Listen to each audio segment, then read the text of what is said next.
And now, A Time to Laugh with Jesse Bateman. Hello, ladies and gentlemen. It's good to be here again. It's hard to believe it's already 2018. It's been a few years back since we did the first episode of A Time to Laugh in 2010. And it's been a while. It makes me think of that old song. It's, you know, it's been a long time. But anyways, that was the first time I was going to be on TV, and it really made me nervous.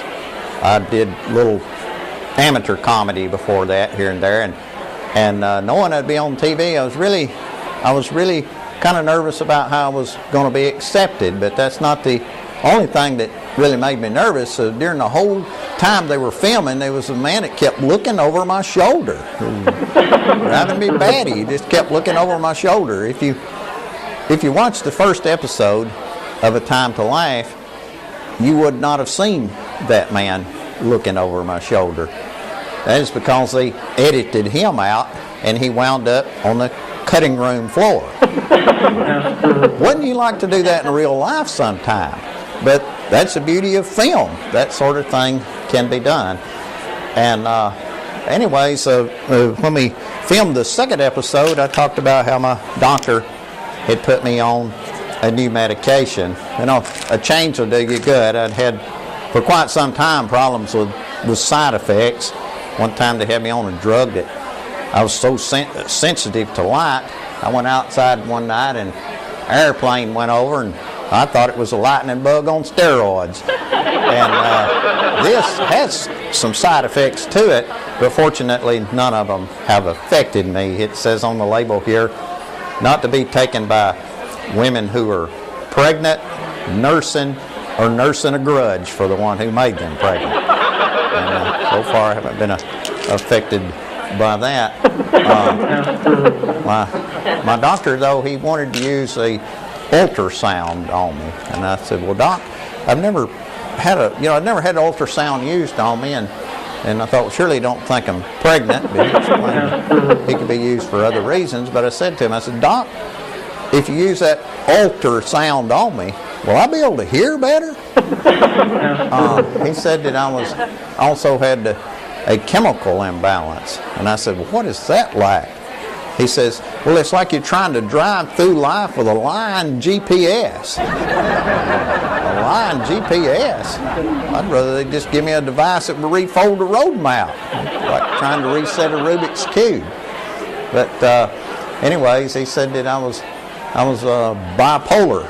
And I said, "Doc, there's no way I could be bipolar. It's not possible for me to be just as happy on the North Pole as it would be the South Pole." But, you know, my psychiatrist, he's very talented. Before I started going to him, I wore a 7 1/4 size hat. I now wear a 6 7/8. He's such a talented head shrink, he must have trained under a group of headhunters. Anyways, you know, health situations, we all have something with our health. But anyway, incidentally, I just happened to think of something. When I was a young single man, about 19, every time a pretty girl went by, man, I would just drool. But now that I'm an old settled married man, I no longer drool when a pretty girl walks by. Actually, come to think of it, it's not because I'm an old settled married man. The reason I no longer drool is because they changed my medication. Well, one thing about life is work is a part of life. My father, he put me to work in the egg business with him. I worked with commercial egg processing machinery, and both he and my grandfather tried to set a good example for work being part of life. And my grandfather, for many years, he worked as a house painter, and he had me rolling paint on, he had me caulking, and he had me scraping, he had me doing all kind of work. And after a while I said, well, "Granddaddy, I'm getting tired. I want to take a nap." He says, "Okay, boy, you want to take a nap? Put it on a roller and paint with it. Do something useful while you're about it." But he was, he had me there about painting my way into a corner.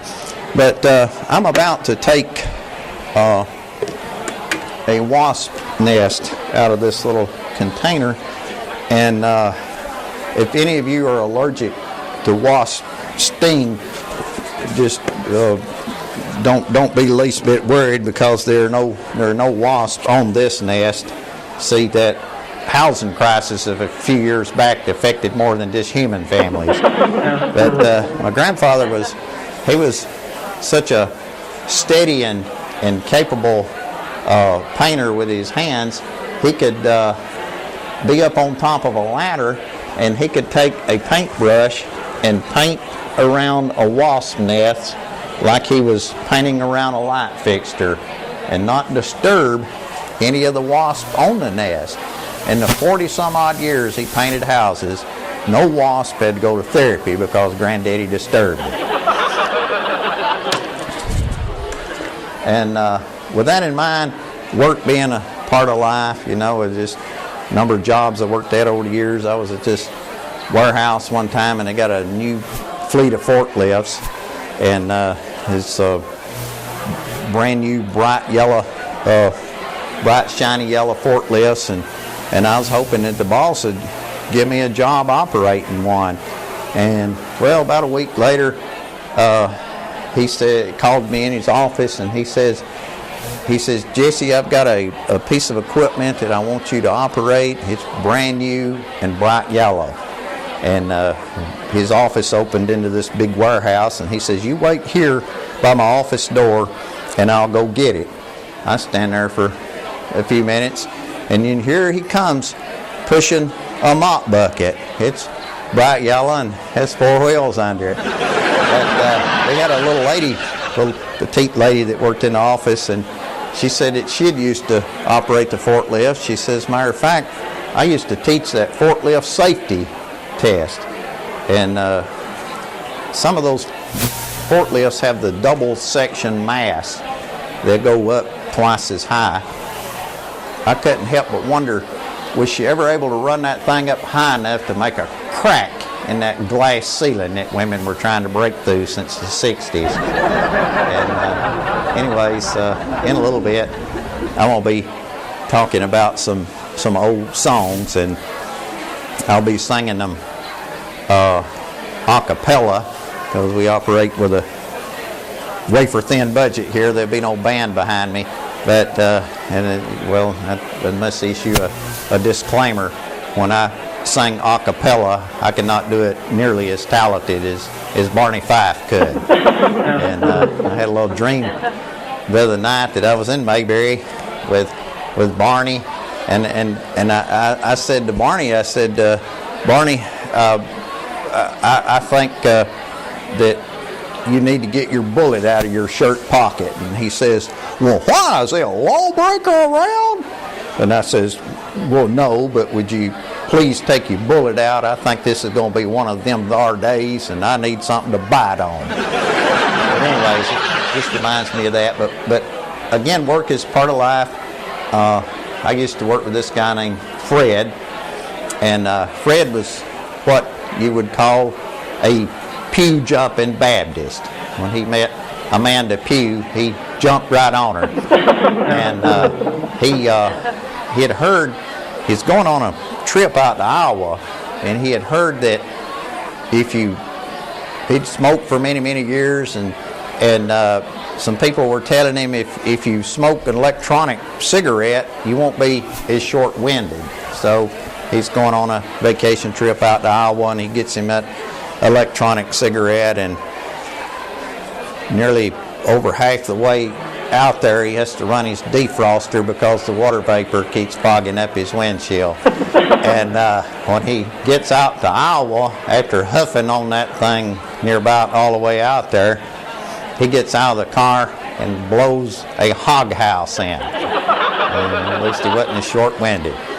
But anyways, Fred was one that a little bit bad to occasionally tie one on and drink a little too much. And one day he showed up for work, looked like he was coming off of a terrible hangover. And I look at him and I say, well, Fred, what happened to you? And he always says, I painted the town last night and it near about done me in. And so the very next day, he shows up to work with bright yellow paint spattered on his clothes. And I thought I'd pick at him a little, and I says, well, Fred, I thought you told me that the other night you painted the town. How come it is you've got yellow paint spattered on you? Always says, I had to go back again last night to paint the curbs. Anyways, and Fred, I try to be funny. I don't always get him to laugh, but I try to crack him up, talking to him. And after a while, he'd get a little tired of it, and he'd say, well, Jesse, just give it up, give it up. And the way he would say, just give it up, well, it's a good thing he don't work for the suicide hotline. And he'd ask me one time, he says, why don't you learn to take some initiative? And can you believe somebody'd say something like that about me? Why don't I learn to take some initiative? Well, I have you to know that I was raised not to just take things. I've seen people get arrested at Walmart for just taking things. He must think I'm the biggest fool in the world. I'm not as big a fool as Fred thinks I am. I've lost weight. And another thing, Fred seems to think he has all of the answers. How could he possibly have all of the answers? Everybody ought to know that only two people that walked the earth had all of the answers. One of them was Jesus, and the other man, why, Alex Trebek. Every time I watched Jeopardy, that man had all of the answers. But anyways, another man they put me to work with was Miguel. Miguel, he was from Mexico, and I wouldn't exactly think of Miguel as being a Latino. I wouldn't think of him as being a Latino, for Miguel was always perfectly honest with me. And one day, I worked with him about a half a day, and he looks over at me and he says, Jesse, are you loco? And I said, well, I just live nearby. He couldn't quite pronounce my name, Jesse. He say, Yessie. And well, after a while, it kind of seemed a little nice to have somebody call me Yessie. It seemed kind of nice to have somebody use my name in a sentence that didn't include the word no. But anyways, folks, I went to a bar with Miguel one evening, and a man there wanted to pull a little dirty joke on me, and somebody had just handed me a refreshing looking mug of beer with a lot of foam on top of it. Another man there wanted to be a little bit of a smarty, and he just blew the foam off the beer right in my face. And I just remembered my shrink says, turn a negative into a positive. So I just went into the bathroom, stepped up to the mirror, and used the foam to shave with it. But anyways,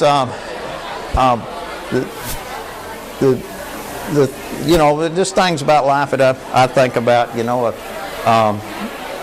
One thing that some people find about school, they find that history is dry and dull. They find the history class is dry and dull.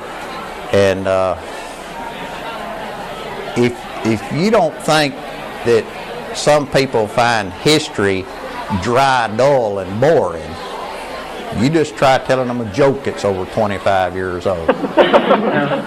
I like to do some play on words jokes, and I'm going to get back to talking about painting with my grandfather here in a moment. And but let's try a few little play on word jokes first. I like to do this occasionally. Most people don't find it always funny, but let's see what you think about it. And I'm going to tell you some definitions and ways of using words you might have not quite thought of like that. You know, you take a dictionary, you look at, you know, there's more than one word, more than one definition to some words. And like the word dat. Do you know the grammatically correct way to use the word dat in a sentence? Well, I heard that. And another word, bigotry. Bigotry. You know, what do you say the definition of the word bigotry is? Out in California, they have those huge sequoia trees. That's another word for a sequoia, big old tree. And the word retroactive, being active in a classic sense, retroactive. And here's another word for you, mediocre. Now, mediocre means okra pods that are about that long. Okra. And you don't want the large okra pods, they get too hard. And my shrink told me, he says, you know, I'm happy for you, you don't have the worst mental condition there is. And then he mentions a big word that he said described the worst mental condition that there is. Governmental. And haven't you noticed that most people that govern act mental? And our next word, fundamental. This means to pay your psychiatry bill. When you pay your psychiatry bill, you fundamental. And our next word up, stalemate. When your lover becomes boring. Stalemate. Okay, that reminds me, before I met my wife, it seemed like no girls wanted to date me. And finally, one day I couldn't believe my eyes or my ears. This pretty girl comes up to me and says that she wanted to date me. And I'm like, well, please do. And she says, well, okay, you look like you were born in 1930. She dated me more than a couple of decades off, but she was entitled to her opinion, I guess. And then it was this lady I worked with. She was telling me about this girl. She says, Jesse, she says, I want you to meet this girl. She is a real social person. I said, she's a social person? How's that different than a communist? And anyways, when I finally met my wife, would you believe it? My wife thought I was being a bit forward.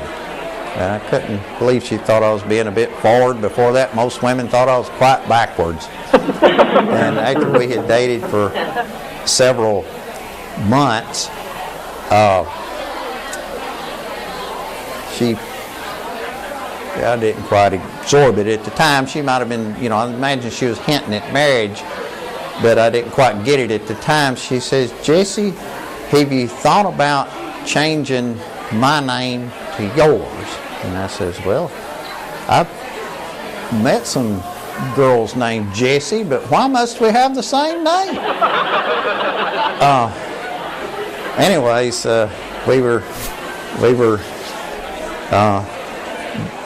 you know, they're going together for a while, you know, and I just one day just thought that, you know, about marriage, and I thought, you know, about an old song. I started singing, "You'd be so nice to come home to. It'd be nice, it'd be paradise, you'd be so nice to come home to." After we were married a couple of years, she calls me up and says, "When are you coming home?" And when we were dating, she started singing to me. She started singing the song "Embraceable You." She would sing to me, "Embrace me, my sweet embraceable you." After we were married a couple of years, she seen she really couldn't change me none. She starts tweaking the lyrics and singing it, "Embrace me, my silly irreversible you." But anyways, I'm going to move on to a few more songs here in a minute, but I just thought of something I meant to say earlier is when we was talking about the definitions of words, you know, whether the school system has gotten to be, education system gotten to be in such a mess that even a high school dropout can do a lot of things better than a college educated person can do some things better than a college education person. There was this young lady, she got disgusted with school and she left school at age 16, and she was working in a sewing plant a couple of years later, and she gets a bit distracted and puts her hand in a commercial sewing machine, and about 20 minutes later she's at the doctor, and the doctor looks at her hand and says, "Lady, there's not a whole lot that I could do for you. Besides, you did a better job of sewing your finger up than I could have done." Anyways, when it comes to songs and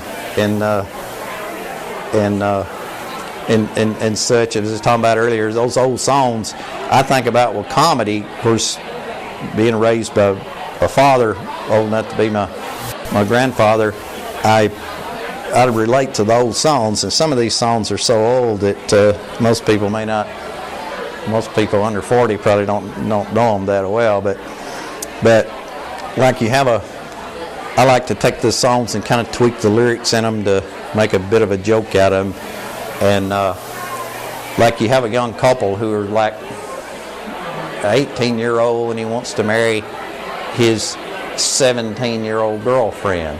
Well, what would be their song? Well, probably this one. They tried to tell us we're too young to really know our heads are full of scum. And what song would you sing to a couple like that? What song would you sing to them if you was going to give them some advice? Why not this one? Hello, dumb lovers, whoever you are, I've had a love of my own myself. I know what it means to have wings on your heels and to fly down the street. Wings on the hills. You know, I wonder who wrote that song. A guy that used to work for Goodyear? You know, when a young man like about 25 years old, he's on his wedding night, you know, amazed and mesmerized with the beauty that God created in women, he might break out into song and start singing like Dick Haymes. Your lovely eyes seem to sparkle like wine does. No heart ever yearned the way that mine does for you. But then, after he's married a couple of years, he might start tweaking the lyrics in a couple other songs. He might, after you know, an older settled married man, he might start singing this song. Somebody loves me, I wonder who she could be. Somebody loves me, I wonder who she could be. She's turned into a stranger lately. And or he could find himself singing this song. In the wee small hours of the morning, she clobbered me without any warning. From the dusk to the dawning, I'll give you a fair warning. In the wee small hours of the morning, that's when you wished she would miss you most of all. And his band was married this girl, and they've been married a while, and so he starts tweaking the lyrics in an old song that Frank Sinatra recorded long ago and far away, and it come out like this.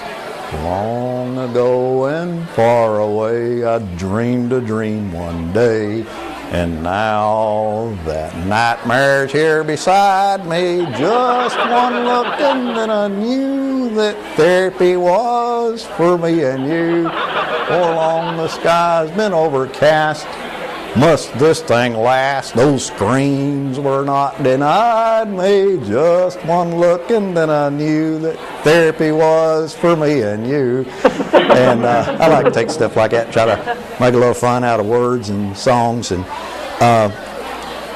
one Hollywood couple that I thought they really had something going for them was Kermit the Frog and Mrs. Piggy. I guess I thought I seen something there that maybe other people couldn't see. I thought, well, all the Hollywood couples breaking up, they look like that they might make it last. Sure, it was an interspecies relationship, but then it just blew up one day. But can you imagine the song that Kermit the Frog may have sung when their relationship was all over? Could you imagine him singing this? This is a swine romance, my friend, a swine romance with no kisses, a swine romance with no nestle, enough to make you jump from a trestle. Kermit the Frog was a little bit more talented than some people probably knew he was. He knew more than one language. How many frogs do you really know that can sing in Pig Latin? Anyways, I was thinking about the other day, my wife, for her to put up with a half-baked comedian like myself, she'd have to be a little bit wild and crazy, and she'd have to be a little bit crazy to put up with me. It makes me think of a song that Sammy Davis once recorded. I've got a woman crazy for me. She's funny that way. I think she'd have to be a little funny and crazy to put up with me.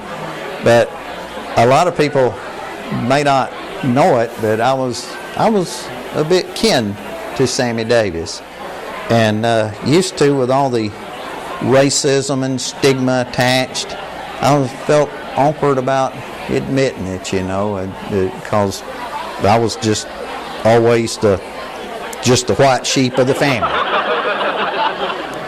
Anyways, I would like to talk again about a little adventure with my grandfather painting.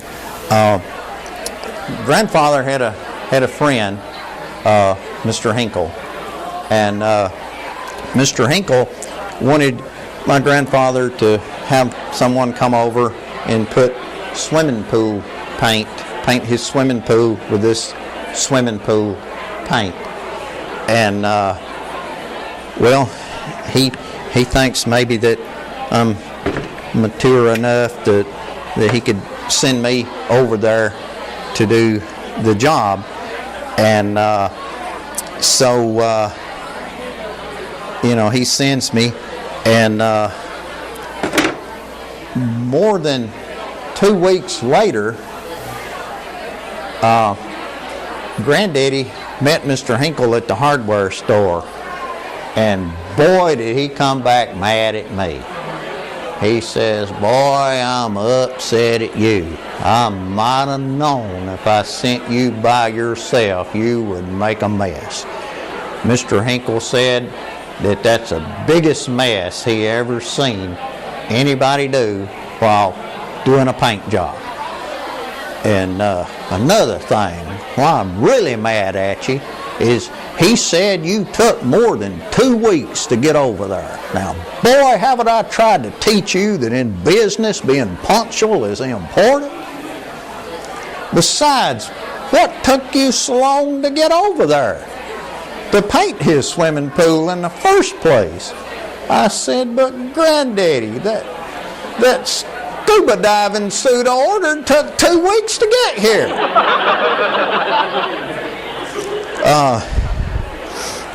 You know, here in the South, we can be kind of proud of our Southern heritage. And one thing, I felt a little safer one time when I was using this paint thinner. It made me feel a little proud that I was in Alabama, because I read on the container that it is known to cause cancer in the state of California. A little safer being close to home.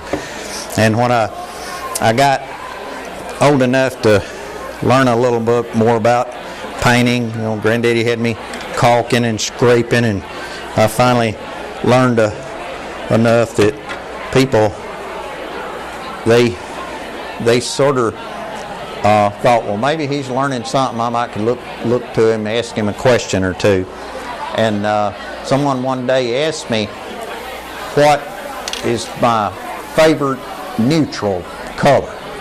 And well, I told him, well, my favorite neutral color, it comes in buckets and even comes in spray cans. My favorite neutral color is clear.